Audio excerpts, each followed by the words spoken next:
Ohayo gozaimasu. Bonjour à tous et à toutes mes très chers amis. Bienvenue sur la chaîne d'une japanophile de Lyon. Pour cette troisième vidéo Japanima Vlog, je vous propose tout d'abord d'une part de vous montrer sous forme de vlog exclusif mon passage à la Brockland Geek de Chalon-sur-Saône qui s'est déroulé le 5 octobre dernier avec comme d'habitude un tour autour de tous les exposants tels que les figurines, les mangas, les cartes, les jeux, les posters, etc.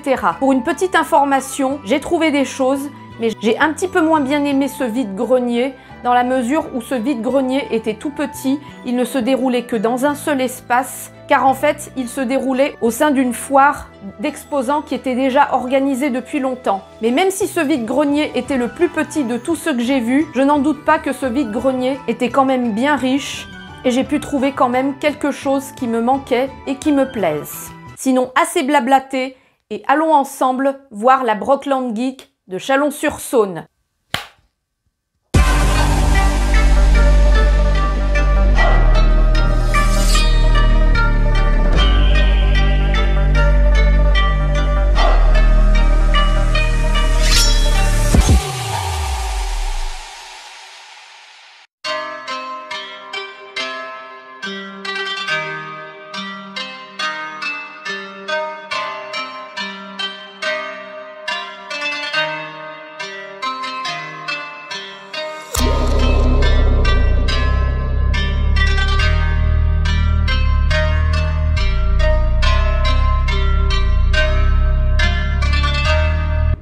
Coucou à tous et à toutes mes chers amis, je suis actuellement à Chalon-sur-Saône devant l'entrée au parc des expositions où aura lieu aujourd'hui la Brockland Geek de Chalon-sur-Saône et contrairement aux autres Brockland Geek qui ont lieu le dimanche, ça aura lieu un mercredi et à ce qui paraît il y aura beaucoup d'exposants, encore plus et sans spoiler, nous allons voir ce que ça donne.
Hello! Me revoilà mes très chers amis. Nous sommes à nouveau de retour dans mon décor. Cette fois-ci, je m'apprête à vous faire un petit unboxing, un tout petit, il sera très rapide, mais des super objets que j'ai découverts à la Brockland Geek de Chalon-sur-Saône.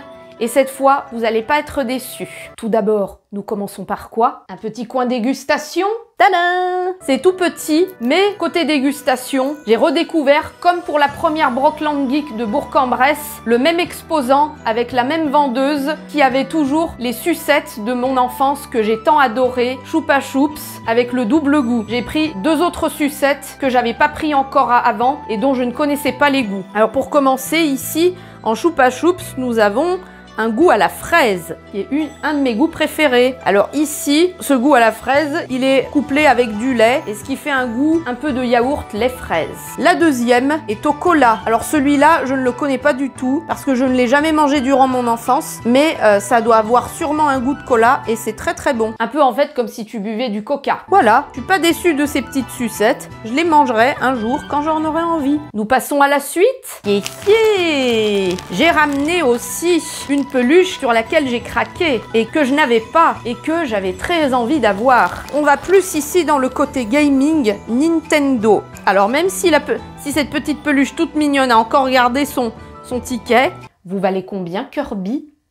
Nous avons une magnifique petite peluche miniature du petit personnage tout mignon, tout rose et tout rigolo de Kirby dans la bande de Nintendo. Alors j'ai joué un tout petit peu à Nintendo quand j'étais petite et surtout j'ai aussi beaucoup joué quand j'étais petite à Sony et à Astérix. C'était les jeux qu'avait mon frère et qu'il adorait. Alors forcément, comme je m'y connaissais pas trop, en jouant au jeu, j'ai suivi mon frère, quoi. Mais Kirby, même si j'y ai jamais joué, c'est un de mes personnages préférés en plus de Peach, qui est la belle blonde avec les belles formes. Et aussi parce que Kirby a une couleur rose toute mignonne, toute belle, que j'aime beaucoup. Et moi, dans ma personnalité, je suis quelqu'un qui aime beaucoup les choses mignonnes et kawaii, comme on dit en japonais. C'est une jolie petite peluche, toute belle, et en plus, qui est d'une marque exclusivement japonaise, parce qu'elle vient du Japon. En tout cas, cette petite peluche mignonne, toute douce et toute belle, va aller avec toutes mes autres peluches.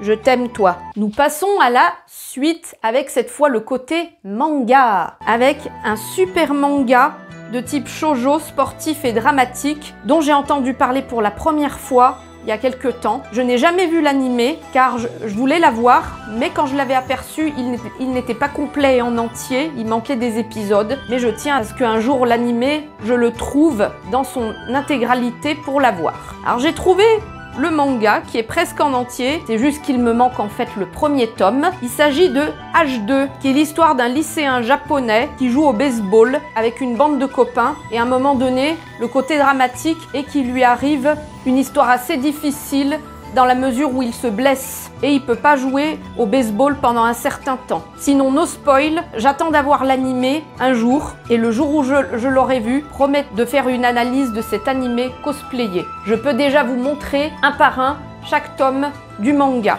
Le deuxième, le troisième, le quatrième, le cinquième, le sixième, le septième, le huitième et le neuvième. Voilà, sinon à part le manga que j'ai aussi trouvé en intégralité le drama japonais qui date de 1998. Pour l'instant, je ne regarde pas encore les dramas, mais dès que ça arrivera, je commencerai à en voir. Et au cours de la chaîne, il se peut que je parle aussi de dramas japonais et coréens. Mais tout ça, c'est à suivre, je vous l'annoncerai en temps voulu. Et maintenant, mesdames et messieurs, nous passons à la suite. Devinez de quoi? Côté figurines. Et oui, j'ai trouvé des nouvelles figurines très féminines et qui me plaisent beaucoup. Je le sais, les figurines, j'adore ça. Mais quand j'aime quelque chose de beau et de mignon et d'esthétique, je ne peux pas m'en empêcher. C'est mon plaisir coupable. Allez, je vous présente ça et après je vous embête plus pour le reste de la journée. Non, je rigole. Je vais vous présenter ça et je suis sûre que ça va vous plaire. Et pour ceux qui connaissent bien le côté japonais des figurines, des mangas et animés, ils vont savoir de quoi il s'agit. Coucou, c'est très beau.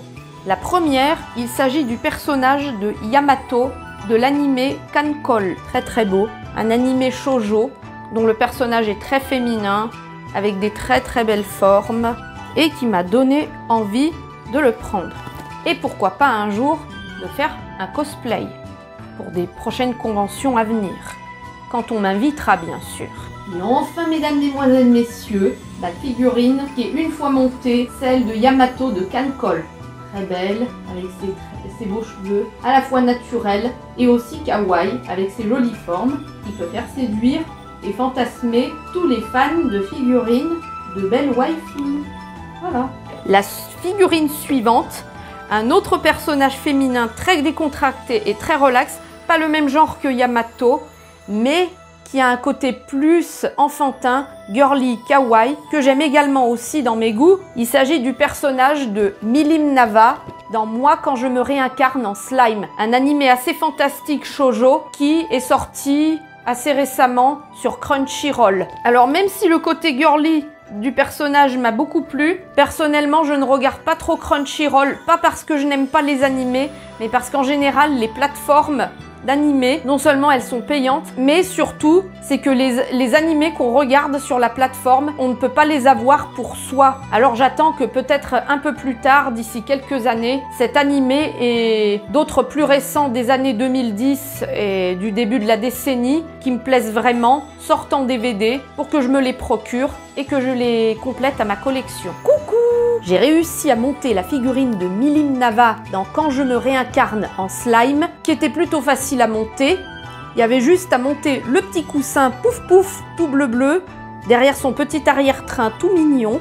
Voilà, attention, je ne montre pas trop de forme, comme vous le savez bien, avec un petit verre de jus dans la main, en train de se détendre, assise derrière son petit pouf bleu et en train de tirer la langue. Et ça lui donne un côté tout beau. Et enfin le dernier, qui n'est pas un personnage féminin d'animé, mais plus un personnage de jeu et qui est virtuel, qui appartient aussi à des chaînes YouTube de VTubers, mais c'est un personnage féminin très connu sur le Japon, Hatsune Miku, qui est aussi le personnage fantasme de beaucoup d'hommes au Japon. J'ai craqué aussi pour ce personnage, surtout parce qu'elle a un côté très rose, et aussi on peut le voir dans ses cheveux, elle a des fleurs de sakura, qui est non seulement la fleur emblématique du Japon, mais qui est aussi, après la rose, ma deuxième fleur bénie que je garde dans mon âme. Je tiens à préciser aussi que chaque fois que je tweete un animé japonais de type shoujo, je n'hésite pas à mettre à côté de ce que je décris l'emoji de la fleur sakura, qui est la fleur emblématique des shoujo et du Japon. Petit message.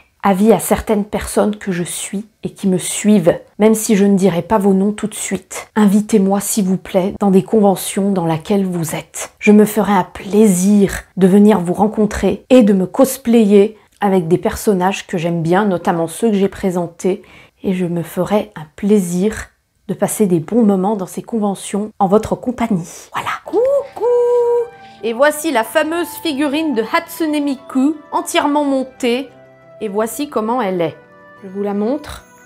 Avec de curieuses petites cerises accrochées à ses oreilles, ses longs cheveux rose pâle, où on peut voir les fameux sakura pendus à ses cheveux et habillés tout de rose, saumon clair et bonbon, comme la couleur des sakura. Et on la voit aussi avec des écouteurs à ses oreilles parce qu'elle anime en fait une animation virtuelle. Voilà, c'est sur la fin de cette vidéo qu'on se quitte les amis. Mais rassurez-vous, je vous retrouve très prochainement pour une nouvelle aventure en vidéo. Si cette vidéo vous a plu, n'hésitez pas à mettre un pouce bleu, à laisser un commentaire sous cette vidéo et à vous abonner. Et je vous dis à très vite. Et rappelez-vous, la vie est un shoujo. Matane!